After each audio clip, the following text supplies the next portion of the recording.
When we talk about China, we usually talk about big cities, technology, speed, but development isn't only happening there.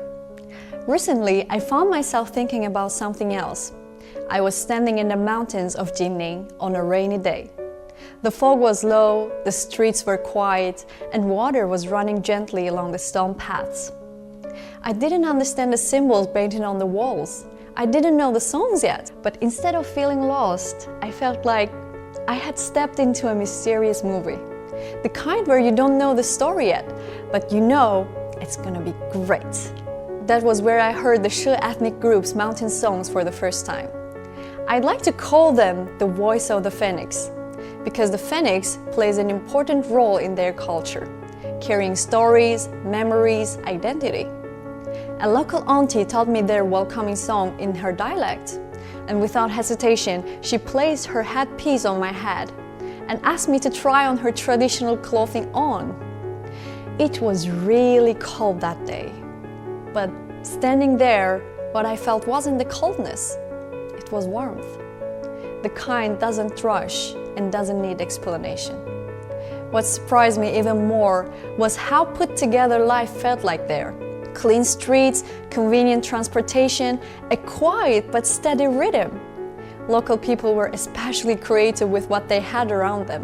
Jining is known for succulents, and many local women work in related industries.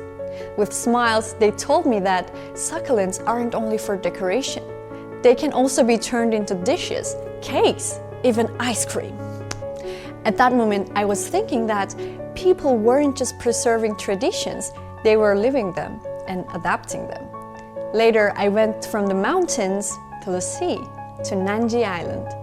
Open views, soft waves, time is moving just a little slower. People there live with the ocean, fishing, running small guest houses, protecting the environment that supports them. They use what they have wisely as well. In Jining, it's succulents, huimin tea, cultural tourism.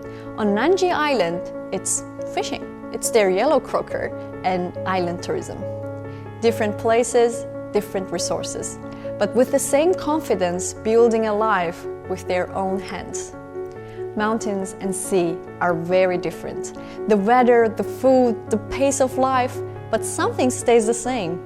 The people, their warmth, their hardworking spirit, and the feeling that every place, no matter how small, matters. The journey made me realize something. Some places don't shout to be seen.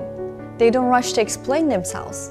They're just there and living well, waiting for you to slow down enough to notice. And once you do, the stories stay with you. And honestly, I feel like it's just the beginning. See you next time.